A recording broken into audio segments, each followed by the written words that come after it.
Hello दोस्तों, नमस्कार। कैसे हो भाई बहनों? ठीक हो? तो आज हम राजनीतिक दल निर्वाचन क्षेत्र परिसीमन एवं स्वीप के बारे में आज हम पढ़ेंगे। कक्षा 8 का 17वां अध्याय है। राजनीतिक दल के बारे में आप अधिकतर जानते हो, तो इसमें जो महत्वपूर्ण चीज़ें वो मैं बताऊंगा।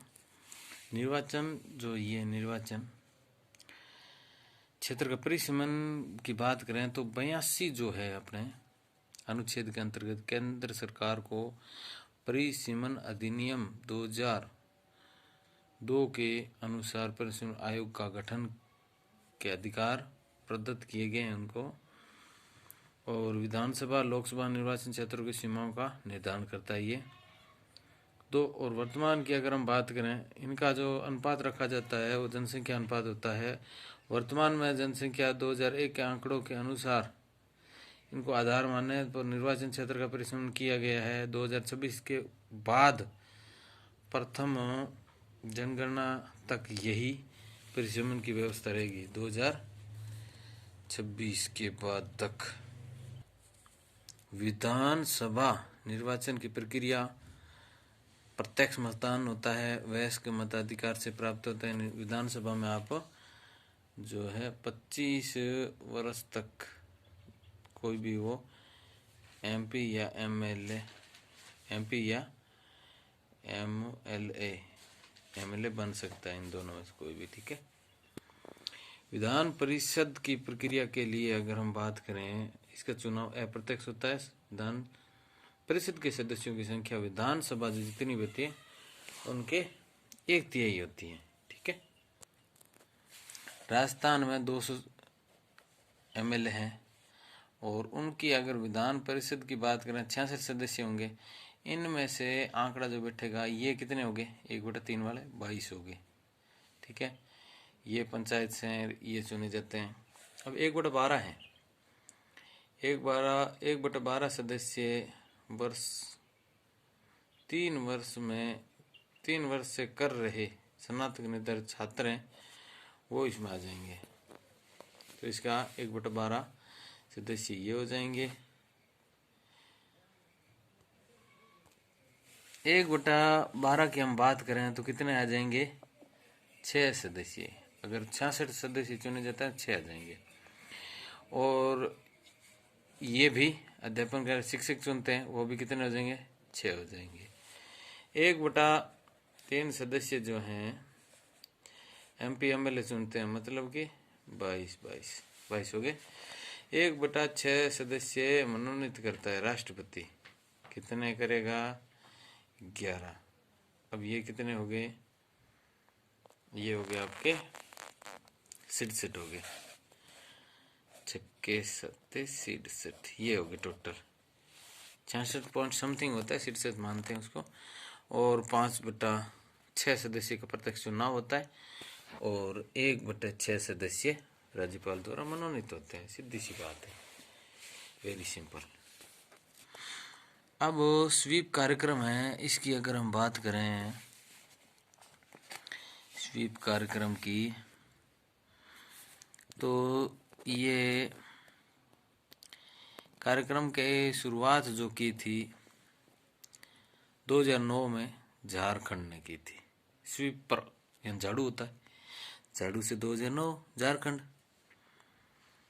इस कार्यक्रम में दिसंबर 2013 में विधानसभा चुनाव में राजस्थान में प्रारंभ किए गए, और सामाजिक आर्थिक सांस्कृतिक रूपरेखा जनसंख्या के आधार पर चुनाव की भागीदारी के लिए तैयार किए गए। अब स्वीप कार्यक्रम 1, इन्होंने किस पर जोर दिया? मतदाताओं की जो सूचियां हैं उस पर अद्यतन, उनको ज़्यादा से ज़्यादा सही करें, अद्यतन करें, नवीनीकरण करें उसका। स्वीप 2 जो है उसकी बात अगर हम करें तो उसके अंतर्गत आता है 10% मतदाताओं की पहचान कर मतदान केंद्र स्थितिवार विश्लेषण करें, और इसमें आप उनके साथ साथ व्यवस्था बना सकते हैं, वहाँ पर मूल्यांकन निगरानी की जाए। इसमें से 9 साक्षर निरीक्षक समूह के लिए विषयों विषय पर विकास को भी शामिल किया। मतदान केंद्र पर उपलब्ध सुविधाएं प्राप्त करवाएं। लोकसभा चुनाव 2014 में काफ़ी ऐतिहासिक वृद्धि देखने को मिली थी। और स्वीप कार्यक्रम 3 2015 वर्तमान वाला है, उसमें क्या महत्वपूर्ण है? इसमें महत्वपूर्ण ये है कि जो भी हों सोशल मीडिया माध्यम से अपने ऑनलाइन किसी भी वोटर का देख सकते हैं, संशोधन की प्रक्रिया के माध्यम से, और भी चीज़ें ऑनलाइन जो भी है सपोर्ट है मीडिया के माध्यम से चुनाव के अच्छे परिणाम, चुनाव के बारे में लोगों को जागरूक करना स्वीप 3 का काम है। स्वीप 3 आयामी कार्यनीति पर काम करता है। सूचना, प्रेरणा, सुविधा। सूचना क्या है? सूचना भी पंजीयन, मतदान प्रक्रिया के संबंध में क्यों क्या है सूचना है, कब क्या है सूचना है, कहाँ कैसे, ये सभी सूचना है। इसका जो आंसर है वो सूचना है। प्रेरणा, लोगों को प्रेरित करें मतदाता के लिए, जिज्ञासा उत्पन्न करें उनके अंदर, सुविधा दें ज़्यादा से ज़्यादा, अभी सुलभ व्यवस्था हो पंजीयन की और लाइन वगैरह लगाने की, कोई अपाहिज हैं तो उनके लिए भी व्यवस्था हो बढ़िया से। स्वीप 3 को निर्वाचन आयोग ने फ्लैगशिप योजना का दर्जा दिया। अब इसके बाद में स्वीप कार्यक्रम महत्वपूर्ण उद्देश्य क्या है? सूचित मतदान, इथिकल वोटिंग, निष्पक्ष व नीतिपरक मतदान, और सूचित दूसरे वाला से, ये इन दोनों में गड़बड़ हो सकती है ध्यान। इनफॉर्मल वोटिंग, जागरूकता के साथ मतदान, आईसीटी और सोशल मीडिया के प्रयोग में वृद्धि हुई है और अच्छा प्रयोग देखने को मिला है। प्रमाणीकरण, शुद्धिकरण, पंजीकरण सुविधा के लिए राष्ट्रीय मतदाता सेवा पोर्टल का भी उपयोग लिया है। और पारस्परिक संवाद की वेबसाइट और स्वीप पोर्टल, मतदाता सूची में नाम ढूंढने के लिए सुविधा और वेबसाइट, SMS हेल्पलाइन, इंटरनेट का मतदाता केंद्र का पता लगाने में आप भी इसमें आप लगा सकते हो पता। निर्वाचन, लोकतंत्र विषयों पर ऑनलाइन प्रतियोगिता भी होती है। सोशल मीडिया व नेटवर्किंग साइट जैसे फेसबुक है, ट्विटर है, माध्यम से वार्तालाप कर सकते हैं। और यूट्यूब चैनल हैं उनके माध्यम से भी जानकारी दी जाती है आपको। ये वीडियो की जानकारी दे रहे हैं यूट्यूब चैनल के माध्यम से। जानकारी अच्छी लगे तो लाइक शेयर करना। अब हम चलते हैं अगले पार्ट पर। अगला पार्ट है हमारा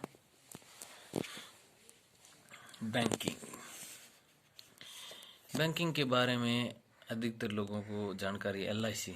तो कई बार ऐसा होता है कि LIC एक फुल फॉर्म पूछ लेता है और हम प्रश्न उत्तर पढ़ते रह जाते हैं। लाइफ इंश्योरेंस पढ़ लीजिए इसको, life insurance corporation of India, ये है LIC, भारतीय LIC। तो ये LIC है, इसके कुछ प्रकार हैं। जीवन की LIC बनाई जा सकती है, मृत्यु होने पर राशि मिलती है। और स्वास्थ्य संबंधी LIC बनती है, स्वास्थ्य के लिए बीमार हो जाए तो उसको स्वास्थ्य बीमा देता है, कवर करता है। यात्रा के लिए भी LIC होती है, अंतर्राष्ट्रीय यात्रा के दौरान चिकित्सा उपचार, वित्तीय चूक, अन्य हानियाँ वगैरह कुछ हो तो। गृह बीमा, घर का भी बीमा प्रदान किया जाता है, चोरी हो जाए या कोई खराब मौसम के प्राकृतिक विनाश हो तो भी आपको क्षतिपूर्ति का नुकसान आपको नहीं उठाना पड़ेगा। मोटर बीमा है, आपके जो व्हीकल हैं उसमें भी उसका भी फ़ायदा लिया जा सकता है कि अगर आपने बीमा दे रखा है, एक्सीडेंट वगैरह भगवान ना करे बाकी हो जाए कभी तो ये दिक्कत में पड़ सकते हो अगर आपका बीमा नहीं करवाया हुआ है तो। और बैंक कार्य अधिनियम 1949 के अनुसार बैंकिंग का अर्थ क्या है? उधार देना, निवेश करने के लिए परियोजनार्थ जनता से धन की जमा राशियों स्वीकार करना जो मांग करने या अन्य किसी प्रकार से चुकाई जाए। अब ये जो है बीमा राशि, ये आप चेक के माध्यम से, ड्राफ्ट के माध्यम से या आदेश के माध्यम से, अन्य किस प्रकार से भी आप चुका सकते हैं या ले सकते हैं, दे सकते हैं बैंक के द्वारा। भारतीय रिजर्व बैंक अधिनियम 1934 में द्वितीय सूची में ये शामिल है, अनुसूचित बैंक कहलाते हैं ये। और कुछ गैर अनुसूचित बैंक भी होते हैं। अब इनके आधार पर स्वामित्व, कार्य, अधिवास आधार पर कुछ बैंकों को वर्गीकरण किए गए 3 प्रकार के हैं। वाणिज्य जो कर से संबंधित है वो वाणिज्य, कॉमर्स से संबंधित है वो वाणिज्य। क्षेत्रीय बैंक है, कृषकों से संबंधित है, कृषकों को ऋण देने के लिए। और सहकारी बैंक हैं, कोऑपरेटिव बैंक वगैरह होते हैं ना। और प्रत्येक क्षेत्र के आधार पर ग्रामीण सहकारी बैंक एवं शहरी सहकारी बैंक में भी बांटा जा सकता है। शहर में भी होते हैं, गांव में भी होते हैं। अल्पकालीन दीर्घकालीन ऋण देते हैं ये देखिए, सहकारी और ग्रामीण शहरीकारी दोनों ही हैं, देख लो। बैंक खाता खोलने का अब इसमें क्या होता है, एक पते का प्रमाण होता है। अब आपसे पूछ सकते हैं कि निम्न पते का प्रमाण कौन सा नहीं है। टेलीफोन बिल है, इसमें पता होता है, फोटो तो होती नहीं है। राशन कार्ड है, ड्राइविंग लाइसेंस है, वोटर पहचान कार्ड है, पासपोर्ट है, इसमें पते का प्रमाण दिया हुआ होता है, ठीक है। और साथ में फोटो का प्रमाण भी आजकल देने लग गए हैं। बिजली बिल आधारित है। न्यूनतम राशि भी बैंक अपने अपने नियम के अनुसार रख सकते हैं, जीरो बैलेंस पर भी खोल के दे सकते हैं। बच्चों के लिए भी कुछ, अगर आप बैंक खाता खोलना चाहते हैं तो 10 वर्ष की कम से कम आयु होनी चाहिए।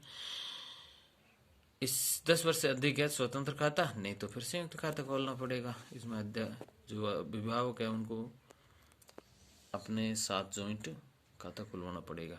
10 वर्ष से अधिक उम्र का बच्चा है तो फिर उनको आप सीधा ही खाता खुला सकते हो, स्वतंत्र खाता।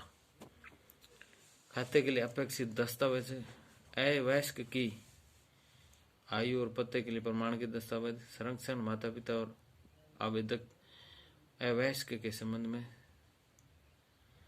प्रमाण पत्र का दस्तावेज, अवयस्क की पहचान का प्रमाण पत्र, अवयस्क का फोटो। यदि माता पिता इस खाते में अवयस्क की सक्रिय रूप से शामिल कर लेते हैं तो अवयस्क को धन का प्रबंधन करना सिखाने में मदद मिलती है। खाता परिचालन से बच्चों के लिए एक नया मार्ग प्रशस्त होता है। अवयस्क होते होते बैंकिंग की जानकारी मिल जाती है उनको। ये कुछ अभ्यास कार्य दिए गए हैं, देख सकते हो। Thank you very much. Video अच्छा लगा लाइक सब्सक्राइब ठोक दो।